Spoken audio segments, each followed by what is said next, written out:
Hi, Mrs. Cousins. Hello. Welcome to Charlie's Chats. Thanks for coming. No worries. Can you talk to us about study, please? Because we're at a school and we love study. I'm sure you do. Yeah, of course. Well, the first thing to do to figure out is what type of learner you are. Yes. And you can easily do that going online, looking up what types of learners there are and reading about it. Really? There is 4 different types of learners. Yes. What are they? Visual learner, auditory learner. Oh, hang on. What was that one?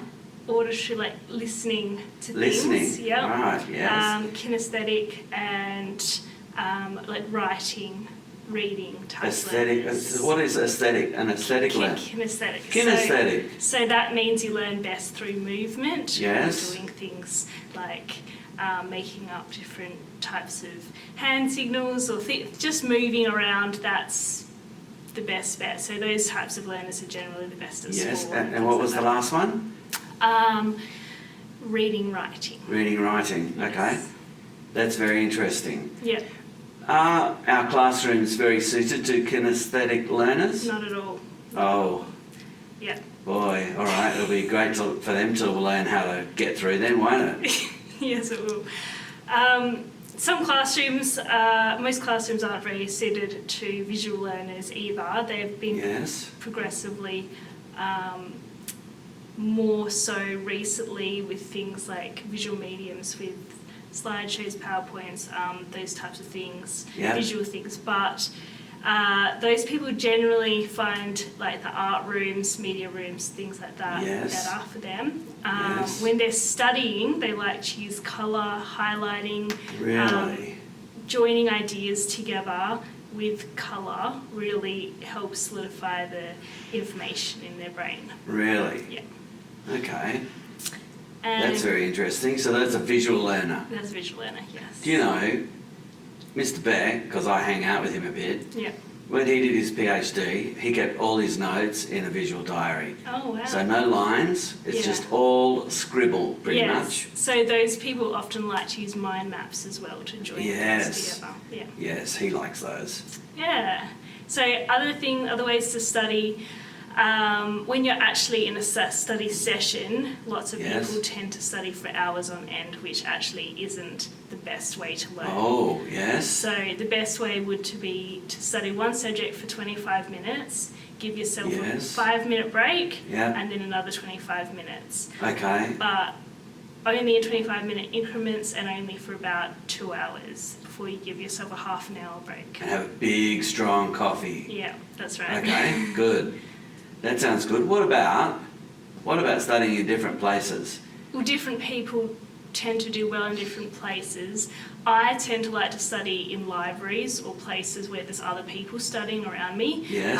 If I'm studying just at home alone, then I can easily distract myself or Yes. go get food or just flick on the TV. Yes. But if there's none of those distractions around, I can't do them. So Yes. I tend to stay focused. The best way is to try and study under a test condition, under the conditions that you would be writing the information anyway. Yes. So without distractions from TV or your phone or anything, the best thing to do is put your phone in a different room. So Yeah. it's actually an effort to go to that room to go get it. Yeah. And turn on silent, obviously, so you can't hear it. Yeah. Lots of people like to think they can multitask and Yes, study things, but they can't. no, I can't multitask. I struggle to task at all. yeah. But It's anyway. not good really to study with music because your brain tunes into that music, especially with lyrics. Yes. However, it's been shown that there's like some type of music can be okay if it's repetitive and doesn't have lyrics. Really? Yeah. Like heavy metal. No, not heavy metal at all. Okay. That's too distracting. Okay. Yeah. All right. That's very interesting. What else? How can kinesthetic learners study like normal people's subjects? Well, I know that generally younger learners a lot of the time are kinesthetic learners. So I used to teach junior school, Yeah. and I would try and teach them the elements and principles of art, and each Yeah. element or principle I would have a different hand signal to, Yeah. and so they had to do those when I called out. Oh. Like, what is colour? That's Colour a good is that? idea. What's Yes. shape? shape, Yeah. so it would solidify that in their Well, minds. that's a good idea. Yep. And what about those other learners? Reading and writing, those ones. Oh, they are so boring. Yes. Can you imagine that? Imagine Well, being a it's- reading and writing learner. Well, maybe it's not boring for them. Oh, But yeah, reading something, revising it, hiding it, and then trying to write down as much as you can remember. That's a good way Oh. for those people. hiding it. Yeah, so not looking at, not letting yourself check. If I'd be distracted. I'd be running around the house looking for it if I'd been hiding it. That would be very yeah. distracting. Yeah. Yes? The best way also to learn is to get someone to test you. So they ask you questions and you actually verbally respond. Yes. Because verbally responding helps move that information into long-term memory. Oh. Just like us remembering different jingles to commercial and ads on the TV. Yes. We end up singing them out loud, and that's how we remember them. Yes, and also just reading your own writing out loud. Yeah. If you've got a take-home assignment, Yeah. that's good, isn't it? Because Yeah. when you say it out loud, suddenly you realise it didn't make sense. Yes. So you fix it. Absolutely. Also, just a thought, if you had a timed assessment, how could you work out how many words you can write in that amount of time?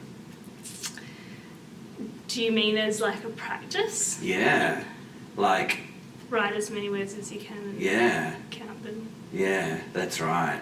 So if you had a 55-minute written piece that you had to do, and you sat down and you wrote for like, I don't know, 5 minutes flat out, and then multiplied it by 11, that's how many words you can write, or how many pages you can write in that amount of time, isn't it? Pretty Yeah, much. absolutely. But you have to give yourself So you- probably a little bit of leeway for being under test conditions and Yeah. thinking time. Yeah, but if you knew your questions in advance, it'd be great if you could just write flat out, non-stop for all that time, wouldn't it? It would be Or if you planned well, because you knew how many words you could write, then you could write efficiently on the day. great. Yeah, that's Oh, correct. that's exciting.